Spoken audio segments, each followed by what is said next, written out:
Hello and welcome. Thank you for joining us today for Designing Tutoring That Works. Please go ahead. We'd love to hear where you're coming from. So please share your name, your organization. Where are you joining us from? Please share in the chat.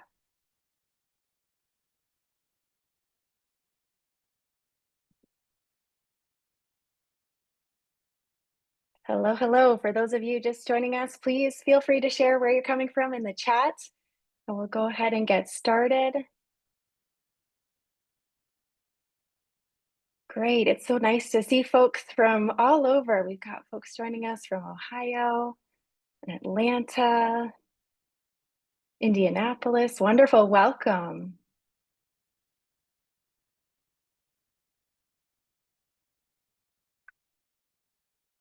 Great. We've got a lovely Ohio contingent here with us. That's great to see. Well, welcome, welcome.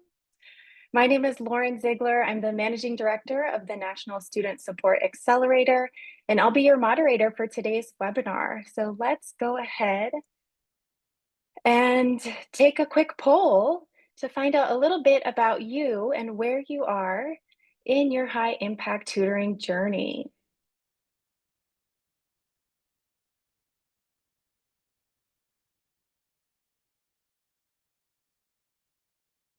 All right, so you should be seeing a poll on your screen. We would love to know where you are in your tutoring journey before we go ahead and dive into the content of today's webinar. So let us know if maybe you haven't started, or maybe you're piloting a program. Perhaps you've got tutoring up and running, or maybe you're even looking to expand, and some of you may be scaling back. We would love to hear where folks are.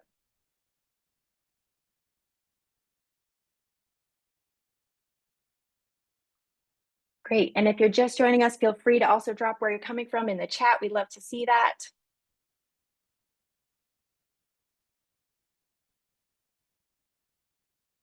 And let me give it just a few more seconds for the poll for those who are just joining. We'd love to hear where you are in your journey.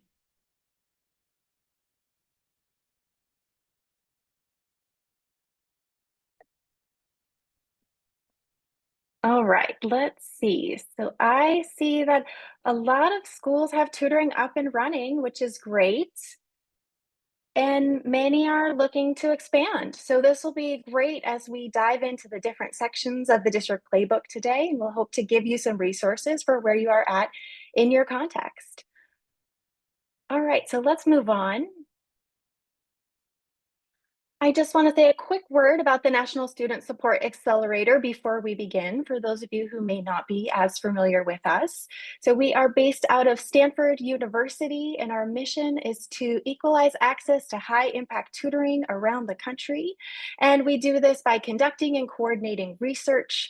We do this by developing tools and guidance, such as the District Playbook that we're here to talk about today, and by engaging stakeholders. So we've got some pictures on the screen from our conference last month. And another way we engage stakeholders is through webinars like this. So great to have you all here.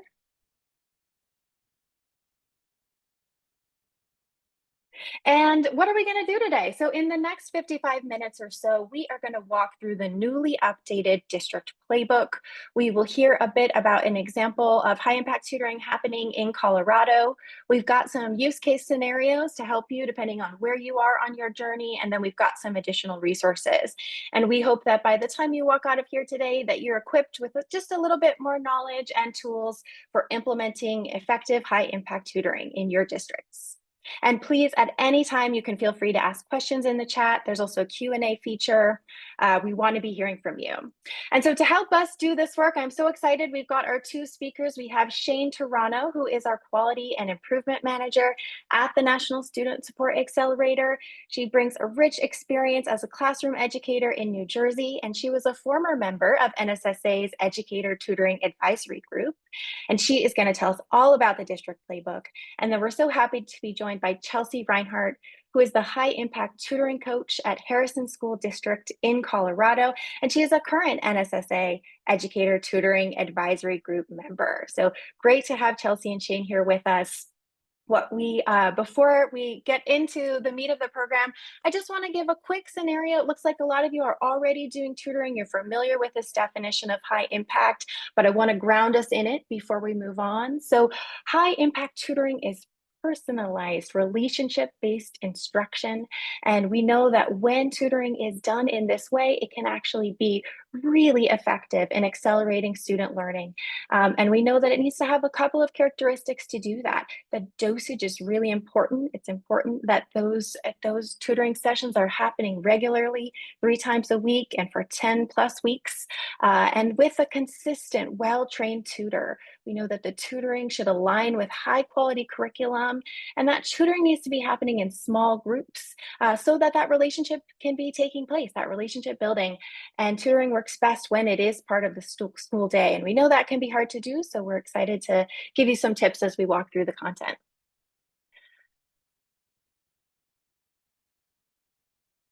Great. So we're delighted to really be talking today about the District Playbook. This is newly launched and updated, and it's a resource that we've developed here at NSSA for districts like yourself to be able to effectively implement high impact tutoring. And so I'm very delighted to be able to kick it over to Chayne, who's going to give us the play by play of all the different parts of the playbook. And I might just start by asking Chayne, for those on the call who might be hearing about the playbook for the first time, can you tell folks what it is and how they might be able to use it? Absolutely. So, as you said, it's a resource that we developed at National Student Support Accelerator. The goal was to offer some practical guidance to school districts and state leaders to effectively plan and implement high impact tutoring within their context to support student achievement. The idea is that it's an all in one guide from start to finish with all the research, planning, and implementation tools that you might need to get yourself started with success. I'd love to jump in and show the roadmap that we created to kind of guide people through this new tool. So this was a roadmap that we created as kind of an overview to the entire district playbook. And when you go to our website and you access this roadmap, you can actually click on any of the words on this roadmap, and it'll bring you directly to the section that you're looking for. I wanted to take a minute and just uh, point out a couple of the features here.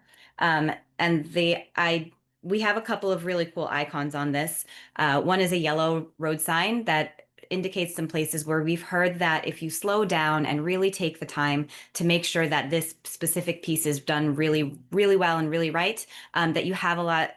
People see a lot of success when they slow down at those specific places. You'll also see a little clock face on this roadmap where you can get some helpful tips for timing based around a typical school year. Um, and I would love to show you the first section where we can kind of point out some of these features. So the first section of the playbook talks about purpose and vision of your program. So you see the little yellow sign down at the bottom. We've really found and heard a lot from others that gathering expert resources at that very first critical stage really lines you up for success. It makes the whole process feel a little bit easier to take on. And so we've marked that with a little road sign there. At the bottom of those little red arrows that kind of show what's in the section, you'll also see a little clock face that goes along with the timing for the school year. So the idea is you'd want to complete these parts before that timing piece comes. So I'm going to just kind of click through so you can see some other parts of the roadmap. Section 2 goes into growing leadership champions, getting some buy-in, getting some funding. Then it kind of breaks off into 2 sections, depending on the tutoring approach that you want to take. And we're going to talk a little more about how you decide that and what resources we have. But it breaks off into 2 sections. One is for building your own tutoring program, and the other is for partnering with a provider. And then at this point, once you've kind of planned out your program design, we did want to just mention that we have a service at the National Student Support Accelerator where you can actually submit your documents to us and find out if your program design is aligned to the research. You get connected with technical assistance providers who will give some recommendations and give some feedback on what you have planned. And you can also get recognition from your local education agencies by taking the self-assessment and then jumping into perhaps applying for the badge. So we'll talk a little bit more about that later and give you some more details there. The very last section of the playbook talks about implementation, where this is the real nitty gritty, like everything's getting into action. You're starting to set up your schedules, pick out your schools and your students, working on attendance and that continuous improvement piece. And then that last part of the roadmap, those little arrows show you all the benefits that can come from implementing your high impact tutoring program. So lots of great, exciting things in this roadmap. And this is a great entry point into the district playbook. Great place to start. Jumping in a little bit more, we just wanted to show you a brief overview of the sections. So each one of these sections from the roadmap align with these sections that you'll see on the website. And I just wanted to point out that, for example, section 1, we have lots of different things in that first section that can ground you and show you how to use that playbook. Things like how to use the playbook, what types of tools you're going to see in there, some notes about the standards that we've created at National Student Support Accelerator, and then a couple of different ways to start, which we'll talk a little bit more about in the webinar as well today. As I flick through the other sections too, you'll see that we also kind of categorized everything by section and then by easy to say numbers like for section 4.2, section 5.3, so that you can easily talk to others about the playbook and ask people to maybe look through different sections of the playbook as you're going through and planning and implementing your program. So just a couple of features there, a couple high level things. The thing that I'm super, super excited about, the thing I'm so excited about is this new interactivity that we've worked into the playbook. There are so many new guides, reflection guides, templates, different places to work with your team to plan. And what we've done this year with this new launch is actually allowed you to download editable versions in different ways. So I wanted to show you this really cool feature. If you are using Google applications, about 70% of the nation's schools are using Google. So that we made sure that that was kind of the primary. When you go through the playbook, when you find a resource you want to use, you would just click right on the main document name, and up in the top right corner, you'll see this little button that says use template. And what that does is it downloads an editable copy for you straight to your drive, where you can go ahead and jump in there, use it as a starting point, and change it as much as you'd like to fit the context and fit your needs. For those of you who don't use Google, you'll see in parentheses next to those tools, either a Word, Excel, or PDF format available that you can download as well. So really excited about that new functionality there. We had a little bit in our previous playbook, but it's really been brought up and highlighted here this year. Great. Thanks so much, Chayne, for giving us that tour of really the high level sections of the playbook before we dive into some specific content within those sections. Do we have any questions at the moment before we move further? And I might throw out one question to Chayne is if you could share a little bit, Chayne, about how is the playbook both taking the latest research that NSSA and others are working on, and how is it also grounded in the experience of district practitioners? Yeah, absolutely. So the playbook was developed with a small team of people who've done this work on the ground. We consulted with various experts. We did a lot of interviews. We consulted with current and former district officials to outline the various steps to implementation. We worked out with some outside experts, and we got lots of feedback from districts along the way. And it's just really exciting how it came together. There were so many people involved in this project, and we really put a lot of heart into it. So it's exciting to see. Excellent. Thanks so much. And I know that there's also specific sections that call out the research as well, so we might get to some of that later. Great. So I want to move on to somebody who helped give us some feedback on the playbook, and that's Chelsea Reinhard. And she is doing some tutoring in Colorado. So Chelsea, I'm wondering if you could tell us a little bit about what is your context overall, and what broadly does your high impact tutoring program look like to help give folks on the webinar a sense of what are the possibilities for tutoring? Hi, everybody. So I work at Harrison School District 2 in Colorado Springs, Colorado. We have 6 schools total that are a part of the high impact tutoring program. We focus on grades K through 3 and the foundational reading skills that kids need. In semester 1, we served 194 students.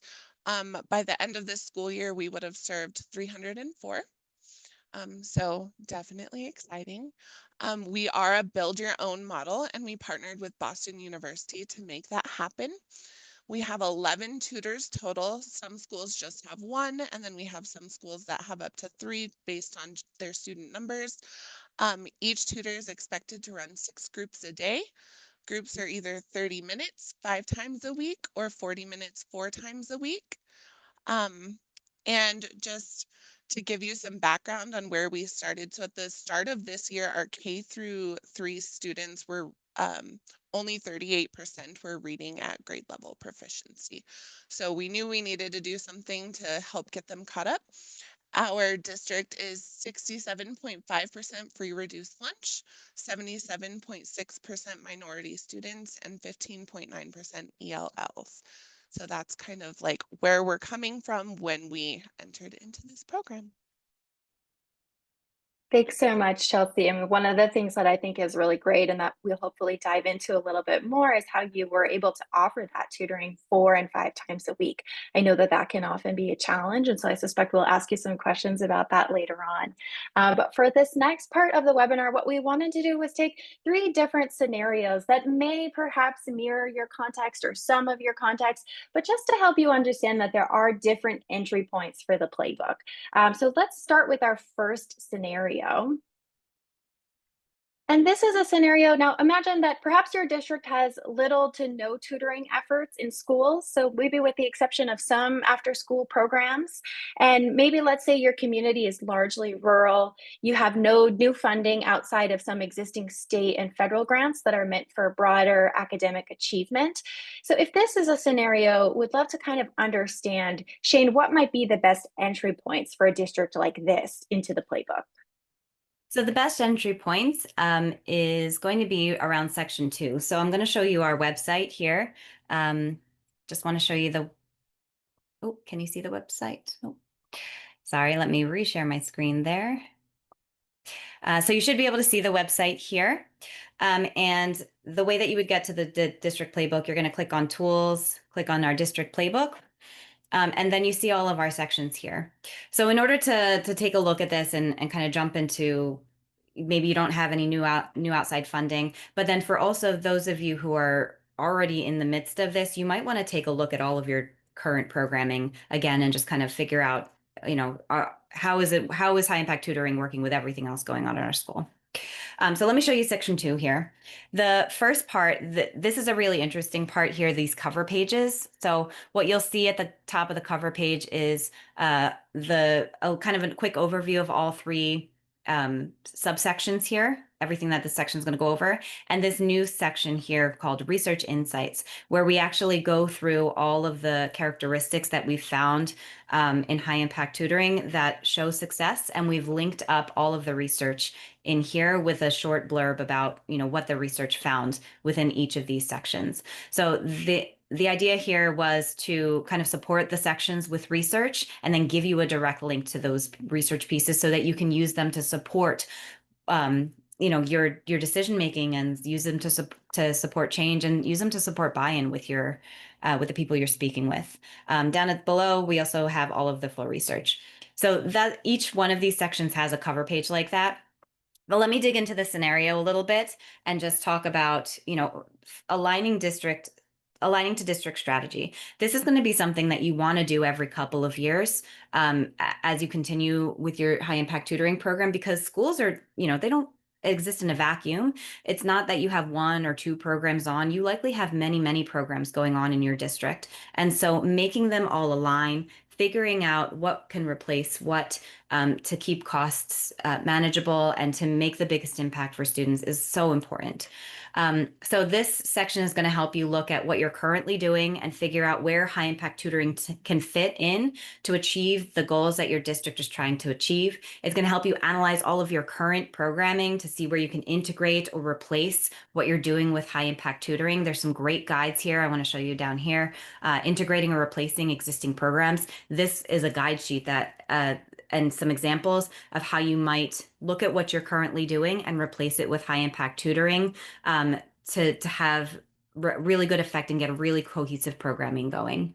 And then finally, down here at the bottom, it's going to help you build a small team of leadership that will help get a plan off the ground for meaningful high impact tutoring in your context.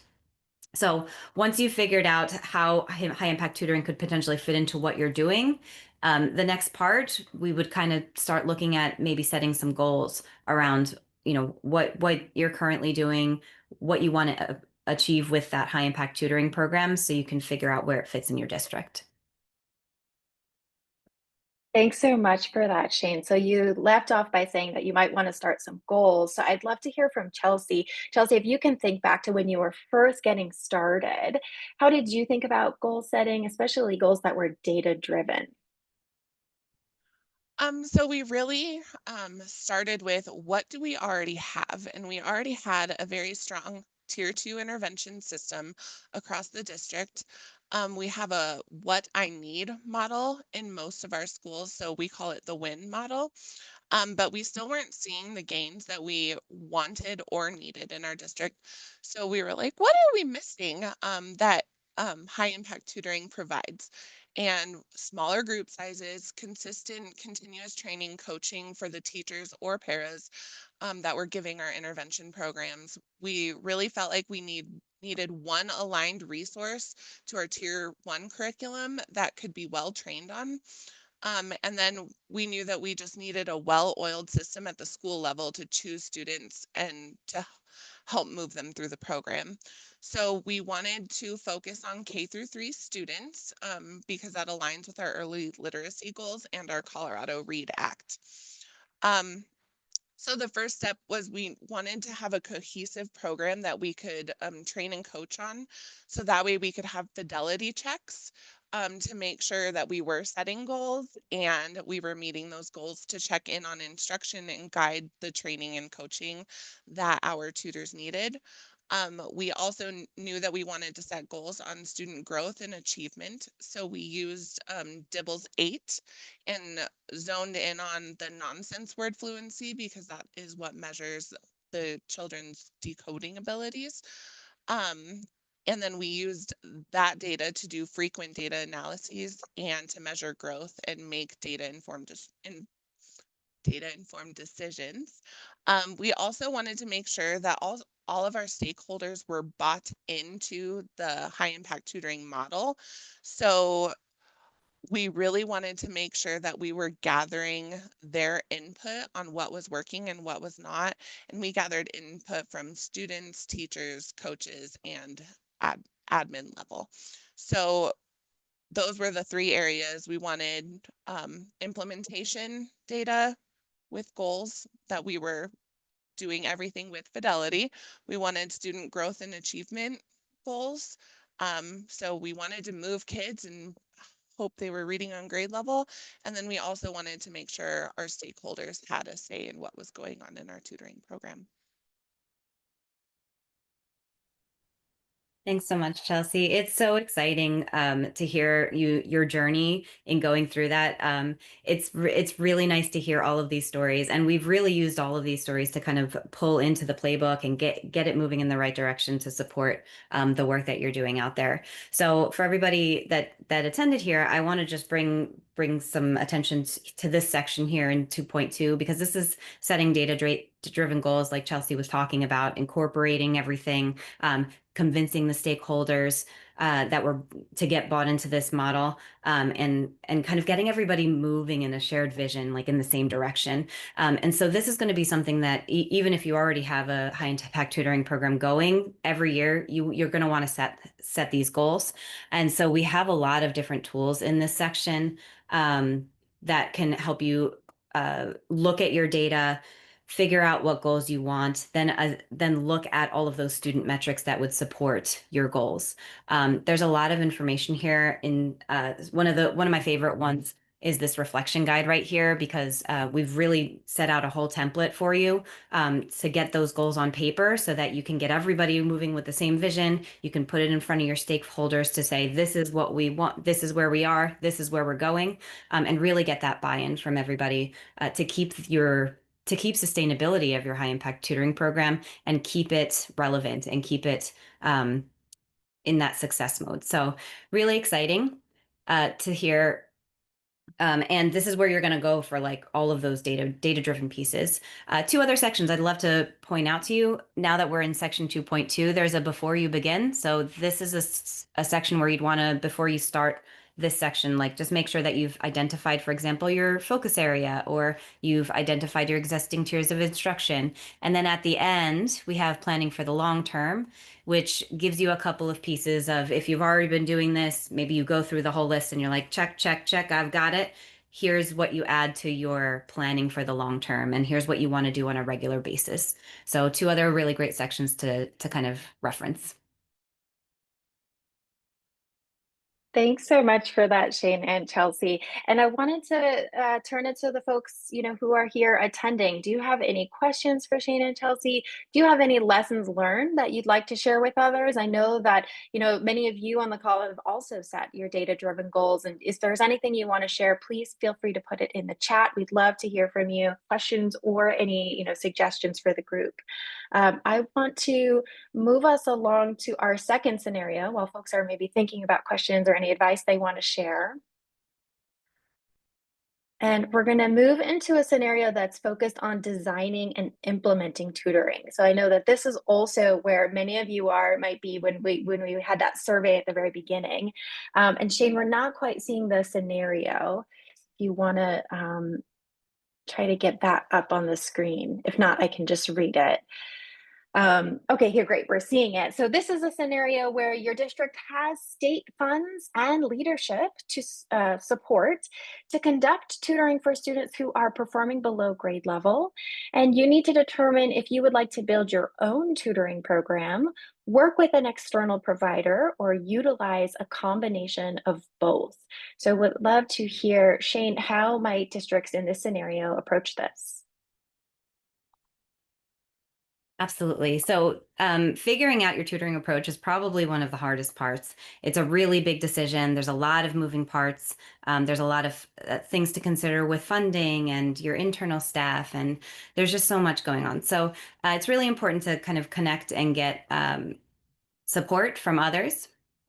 And so I'm going to bring your attention to section 2.3, which is selecting the tutoring approach. The first thing we actually suggest here is to reach out for some expert guidance. And so we put a box together here with some options for consultancy. If you want to get some additional hands-on assistance, navigating, just getting your program underway, having someone to bounce ideas off of, talking through your thoughts, no matter what you choose, working with a tutoring provider or starting your own program, we actually listed some people that can help for free, or for more intense program startups that they may charge a fee. But we listed some expert guidance there for you to start. So Chelsea, what was it like starting up at your school? Would this have helped you at all? What types of supports did you and your supervisors lean on? So yes, it would have been really helpful actually. It's very laid out and it goes through the exact steps that we went through when we were forming our tutoring program, but it gives a lot of ideas and insights that we didn't have along the way. So, partnering with you guys this year, I'm like, oh, I'm going to use that. I'm going to use that as we were going through our tutoring program. But when we first started out, we were already partnering with Boston University on a couple of different things.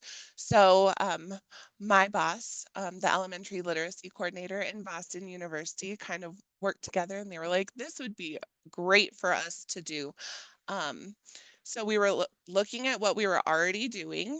And then with the grant that we received from the Colorado Department of Education, they gave us guidance on what high impact tutoring should look like. And I believe they got it from NSSA, a lot of their things that they had up on their website. And then Boston University was also very familiar with high impact tutoring.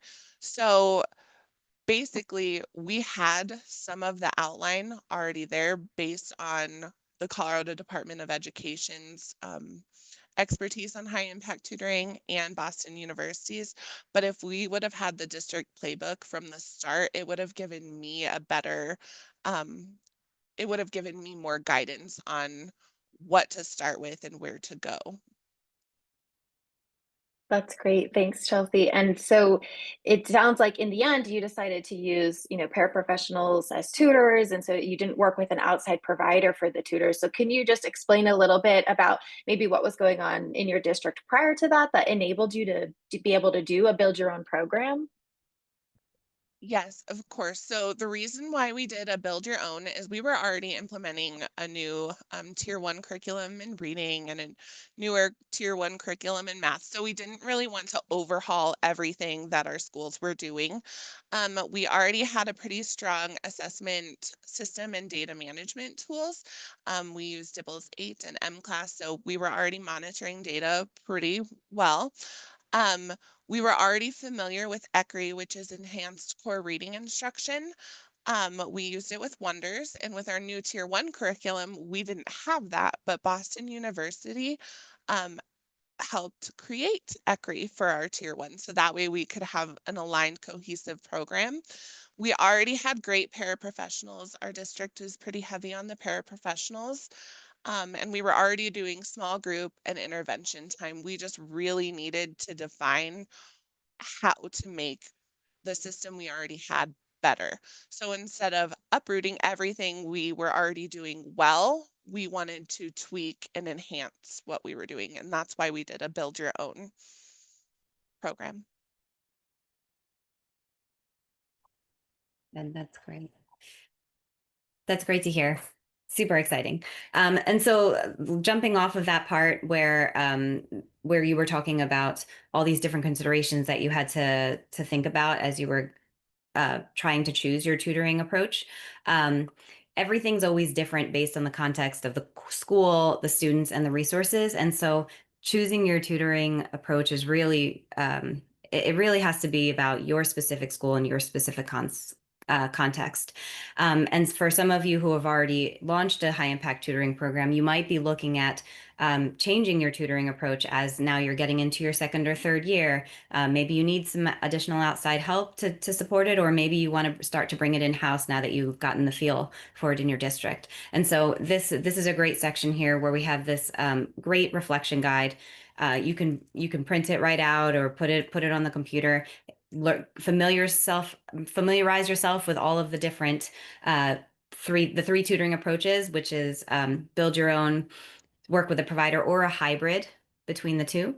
And that first part of this reflections guide is going to help you do that. And then part 2 will actually help you think through your particular context to get to a final answer. And it'll walk you through every single consideration you need to think about in order to make a really supported, good decision for your school district. Then depending on the decision that you've made, that's when you're actually going to dive into section 4 or 5, depending on your approach. And I'll show you that right here. In the roadmap, you can see that after you've done these first 2 steps, there's kind of a you have to kind of make a choice if you're going to build your own or partner with a provider. And so we have that built into the playbook with specific guidance for each of those scenarios. Thanks so much for that, Chayne and Chelsea. And I see we've got some movement in the chat, which is great. You all are great resources for each other. So please do keep those conversations going. I wanted to lift up 2 questions to see if there might be places in the playbook that could help address. So Regina is asking about grades 4 and 5, noting that in her state law requires high dosage tutoring that meets the requirements that reflects using grade level standards. And so at grade levels 4 and 5, doing lower level decoding that students need is considered intervention, not high dosage tutoring. And so her question is, are schools doing both? I wanted to throw that out to either Chayne or Chelsea. Chelsea, did you want to start? Or do you want me to jump in there? Go ahead and jump in.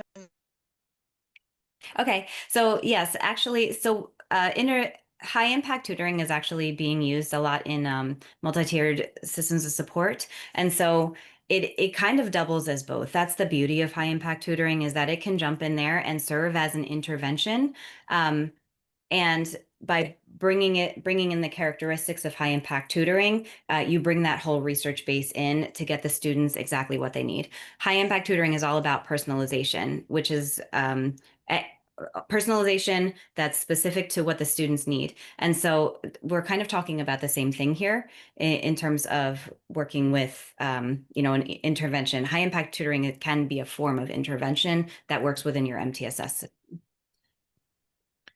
And then to add on to that, so I feel like when we choose students, we're choosing students that need intervention, but with the small group sizes and the curriculum that we're using, we can fast track them to material to actually get them on grade level and then get them a little bit past grade level. So a lot of our kids started right below grade level, ended up being quite a bit above, or even what we would say blue, like well above grade level. So it just really depends on what students your district or your state wants you to target. If you're doing really well below grade level kiddos, or kiddos that just need a boost. Great, thanks so much for that. And then we've got another question in the chat from Melissa, who's at the County Office of Education. They have funding for the homeless education program for tutoring, and she's coordinating services at different school districts and charter schools within LA County. And they contract with 3 tutoring vendors. So she's wondering if there's any recommendations on this type of model at the county office level, opposed to a single district implementing their own tutoring program. So maybe Chayne, you could talk about sort of working with multiple vendors. Absolutely. So you'll find that information right in section 4.5, collaborating with a provider. This is amazing to me. I love that we have full agendas to work with your providers. That will guide you through all of the different things, from kickoff meeting to your regular recurring meetings. Lots of great ideas there. But this section right here talks about multiple provider collaboration, and it sets up a full meeting with collaboration topics, with some guidance on how you might get your providers working together. Bringing strengths from each provider and encouraging the adoption of processes across those organizations, trying to pull the strengths from one provider into another so that you get them all working kind of cohesively within your school district. And we provide a nice meeting collaboration topic template right here to get that meeting started, or get those conversations started with your multiple providers that you're using. So really exciting. Great. Well, please keep the questions coming in the chat and the discussion going. We'd love to see it. And I'm going to move us along to scenario 3. So this is a scenario where perhaps you are evaluating, sustaining, or maybe you're scaling back your long-term high impact tutoring. We're going to talk a little bit about that and what resources might be of use to you in the playbook. So we know that there are many districts out there, including a lot of folks on this call, that have well-established programs at this point. And so now they are looking at evaluating and improving their program. In a couple of cases, we know that districts may need to evaluate what they're doing and change their program to continue moving forward with new constraints on funding. We recognize there's a lot of funding constraints out there, or maybe there are new requirements in legislation. So how can the playbook offer some resources to support continuous improvement, as well as necessary changes that districts out there might be currently facing? Chayne, over to you. Thank you. Yeah, so there's always this really big pull and push between implementing the ideal around tutoring, right? All of the best guidance of everything exactly the research says, and then facing the reality of the constraints on your resources. And so what we've tried to do in the playbook is pick very specific characteristics that we know make high impact tutoring really successful. And there are some places that we can compromise a little bit without sacrificing the characteristics of that research, or ways that we can innovatively use new resources that are already existing to fill those gaps that you're seeing. So the best section to look for this is in section 3.2 under funding and budgeting. So this goes more into just getting outside funds and and things like that. We have a lot that there was a lot of great advice that we compiled from a lot of different resources, a lot of different experts that have been doing this work. Um, the along with tools to look at your overall costs, your budget planning, your additional funding sources, some ways to encourage stakeholders to continue providing resources to the program. There's also this great section here on considering alternatives to reduce cost and maximize staff efficiency. So this is one of those documents that we're really just so excited exists. That we kind of put our heads together. We got some great ideas from several different people doing this work and put together lots of ideas about cost reduction, maximizing that staff efficiency, estimating those staffing costs. And then also, we also have a link here about leveraging federal work study funds if you want to go that route as well. Thanks so much, Chayne. And I think it really is important to stress of like keeping the quality there, keeping those characteristics of high impact tutoring, but finding creative ways to do it. We know that, these times are difficult right now, and sometimes we have to operate in less than ideal conditions, but trying to think about creative ways to do that maintains that quality. So Chelsea, can you tell us a little bit about the program in Colorado and sort of how you're thinking about sustaining it in less than ideal conditions? Yes, of course. So we're actually really sad Colorado is not renewing the high impact tutoring grant. So we did lose that additional funding, but our district has seen amazing benefits from high impact tutoring. So currently, right now, the elementary literacy team is kind of creating a document to share with the elementary schools in our district about the things that we learned from high impact tutoring and how we can implement those things without the extra funding. So, can we make group sizes small? Yes, maybe not every group is going to be small, but maybe we can figure out a select target group of students in order to make group sizes 4 or less. Can we provide really great training for our paraprofessionals that already exist? Probably we can probably be creative within schools and possibly at the district level to make sure that continues. Um, And then having that program aligned to core instruction, I think was huge because we're not doing a whole other program, but we have a core program that is tied to our tier 1 instruction, and all of our schools, at least most, I would say not all of our schools in the district, but several of the schools that I worked with for high impact tutoring and some others will continue using that program. So we won't have the additional people that the high impact tutoring grant provided. So we have to figure out how to scale back, but still utilize all of the things we learned from high impact tutoring and how it benefited our students. Okay. Well, I'm so sorry to hear about that, Chelsea, but it's exciting that you are talking about, some other ways that you can keep the student interventions going and keep doing that work for your students. So the other part I wanted to bring about with this is that as you're working through and moving through long-term sustainability of your high impact tutoring program, continuous improvement is always so important. Any program that's not changing with the needs of the school and the students is going to start to become obsolete or start moving away from the goals of the school. And so it's really important that I think we talk about some continuous improvement pieces. Great. So why don't we start with Chelsea to tell us a little bit about how you're thinking about continuous improvement, maybe a little bit beyond what you've just shared. And then Chayne, perhaps you could share some resources in the playbook. Um, Chelsea, I'd love to know a little bit about like what were some difficult implementation pieces around high impact tutoring, and what are the areas that needed the most continuous attention, where you could maybe start by sharing those. Of course. So I think because this was a new initiative to us, we went in not really sure what we were wanting. But we knew that while we were implementing things, we should always look to see how we can improve the things that we're already doing. But I would say the thing that we were consistently relooking at is how we were selecting students, because when we went into student data, we're like, they all need it. We need to give high impact tutoring to everyone, which that it's not feasible. So we continuously refined who should be served, who will get the most out of this session while meeting the unique school's needs. So our ultimate selection process for students was not the same across schools, because some really wanted to focus on this group of students. Maybe some couldn't focus on SPED and CLDE students because it took away their service time.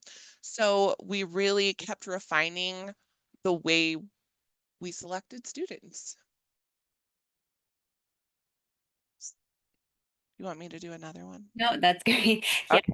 So I'll jump into the playbook now and show a little bit on our section on selecting students. So 6.2, section 6 talks all about the implementation and continuous improvement pieces. And then 6.2 specifically talks about selecting students.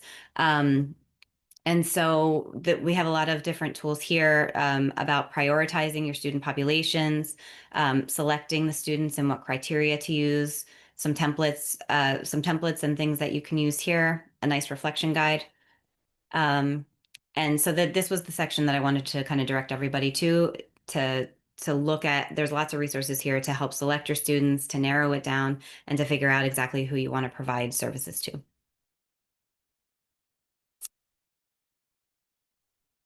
Great. And I know that scheduling, I see that's below in 6.3, but I understand that, Chelsea, that was also something that you thought a lot about.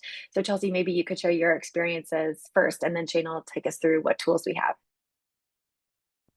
Of course. So originally we had an existing school-wide intervention block that could where we could reach the most students the most easily. But then we also had to find additional time in the day, and that was really challenging because we didn't want to pull them from core instruction. This wasn't meant to replace what they were doing. This was meant to give them a double dose or to supplement what they were already doing in class. So that was really challenging. So the first year, um, because it was new for us, admin already had their master schedules built, and they're like, where are we going to fit this in at? And it was a challenge. And so when we moved into our second year, our admin already knew what to expect with high impact tutoring. And so instead of making their master schedule and then trying to fit in high impact tutoring, they built their master schedule with high impact tutoring in mind. So we had groups that were at better times without it being such a challenge. That's great. Thank you so much, Chelsea. Scheduling is probably one of the harder things. It's comes up constantly in our conversations with people who are implementing high impact tutoring. And so we built out section 6.3 to give some guidance around scheduling sessions. We have a couple of different websites that have heard really help figuring out that scheduling and that master scheduling. We have scheduling guidance from a couple of different places that have released it. And then we also have some checklists around working with the educator unions, if you work with those, some templates for scheduling types, some examples of how other schools have done it there, with some key recommendations here on scheduling. We also go specifically into guidance for MTSS integration if you're looking to integrate with the MTSS systems. And then can I take the opportunity to jump back to a previous question that we were talking about with the difference between high impact tutoring and interventions. I'd like to just jump back straight there. And I see a follow-up comment that decoding work at lower standards is an intervention, not high impact tutoring. And I think the distinction here is that high impact tutoring, I believe, is meant to be done at grade level.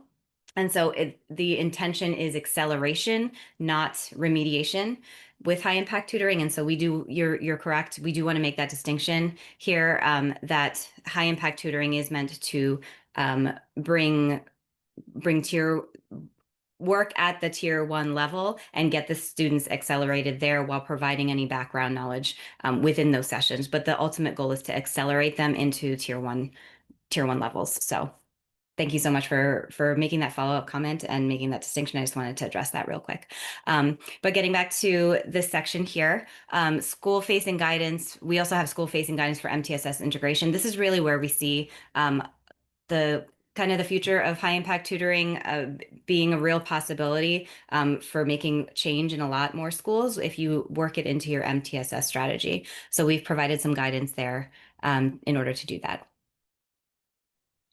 That's great. Thanks, Chayne. And that's what I really love hearing about the work in Harrison is that it from the very beginning was integrated into MTSS. And so I think that's a really great example to lift up. And Chelsea, as you think about the future of your program, it'll be that much easier to take those great parts of high impact tutoring because you started, at that place. Another thing I just wanted to lift up before we talk about maybe some other resources is the importance of a centralized program manager for high impact tutoring programs. And so Chelsea, I think that your role was really important. And you being there really helped, schools ask different questions and help really drive a lot of the data that was happening and the data collection and the implementation. So wanted to lift that up, and we do have some sections in the playbook as well. And then for time, I wanted to see if Chayne could tell us a little bit about our self-assessment resources that are connected to the playbook. But if you could take us through that, Chayne.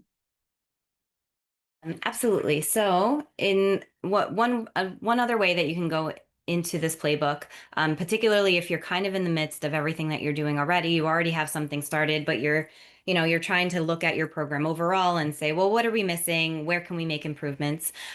So that's where we get into these self-assessments here. The LEA self-assessment is specifically tailored to school districts and so you can actually come in here and take a self-assessment where it brings you through all of the great characteristics that we've seen contribute to a good high impact tutoring program. These are all things that will align you to research. And actually, let me jump you into the preview so you can kind of see a little bit about what this looks like. But it's really quick. It's about 15, 20 minutes. And you can just go through and click through what you've got and what you don't have. And it will really highlight for you some places and areas you might want to consider bolstering within your program or adding in as you're doing continuous improvement. But this is almost like the all-in-one checklist of are we doing it? Are we doing this in the best way possible? And so this is a really great tool to get started. That self-assessment is will actually once you've done that, you can actually take a look at what you didn't click off and then jump into the playbook from there and look for some sections where you might get some additional resources or tools to help you improve those parts of your program. Great, thanks so much. So we've got about 8 minutes left. We've got a question in the chat that I wanted to see maybe if Chelsea, this came up for you. Katie asks, what would you say to a school leader who's insistent on using the high impact tutoring model to do remedial work with students? Did that come up for you at all, Chelsea, in the work that you did? Yes, a little bit. I feel like our program that we used really lended itself well to using grade level work because our tier 1 program spiralizes a lot in order to get kids where they need to be for on grade level. And I think it is different because we were working in those foundational skills for K through 3. So with the program that we used, we might have provided a little bit of remediation, but that was only to help accelerate the child's learning. So we were using like a fast track model. So let's close these gaps, but then let's move them on into grade level content quickly. I don't know if that Thanks helped. for that. Yeah, I think that's great. Thank you. So I want to give first a big thanks to Chayne and Chelsea for taking us through the playbook and the scenarios, and Chelsea for bringing that real world experience to life. There are a couple of other resources in the playbook. We've got some district profiles. So Chayne, we've got about 6 minutes left. Maybe you could briefly walk us through where these are and how they could be a resource to those on the webinar. Absolutely. So we have them here on our screen, but I'm going to bring them up on our website as well, so that you can see where they are in the playbook. So right on the main page, we have links directly to all of these different district profiles. So you can click on any of these. And the way this is another great entryway into the district playbook, because you can see how some schools have been implementing their programs, and it will connect you to a section where you can look for tools and resources to do the same. So you can read about their stories, get a little inspiration, see how it works from start to finish for within these different stories, and then find those tools and resources that you want to jump in and see. If you are looking to kind of hear more about like sometimes it's hard when you have just lots and lots of recommendations of like, do this, try this. Um, but that storytelling piece where you've seen that other people have done this, you've seen the success that they've had. And again, up at the top, like you can see some of the impact that they've made at their school. You'll see that right up here in the top. Impact, bam. And it's just amazing to see what people around the country have been doing. So a really exciting place to look for those district profiles. Thanks so much for that. And I think, for those on the call, you may see yourself in more than one profile. And I think it's just really important for, doing what's best for your specific community's needs, as well as, maybe some of you, I think, have some certain legislation that you're tied to. But this can hopefully give you a little bit of examples of what else is possible. There are many ways to do high impact tutoring. And so that's the point we want to leave you with. So this is great. This are bringing us to a close. Please, if you do have any additional questions, please feel free to put them in the chat. If we don't get to them now, we can always try to get to them after the fact. We shared a bunch of links as we were going, but we want to put a few more in so that you have access to the playbook and the profiles. We know that there can be a lot of additional questions and lots of things to troubleshoot, and we do offer strategic advising support at no cost. So if you do want to engage with us further, we've got that link that's going to be going through in the chat. And we also are going to put in a survey so that we can get your feedback on how you found the session.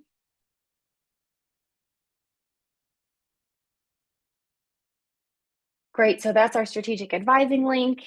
And I actually think that QR code might take you to the survey. So it's my guess, but there's also the link in the chat. Love to hear how you found the webinar. We know that you've got so much going on, and we are so grateful that you took time out of your busy days to be here with us to learn, what is in the district playbook and to hear some examples. We really appreciated you sharing your own, and just appreciate all the work that everybody is doing for kids, and wanted to thank Chayne and Chelsea again for their insights and for speaking today.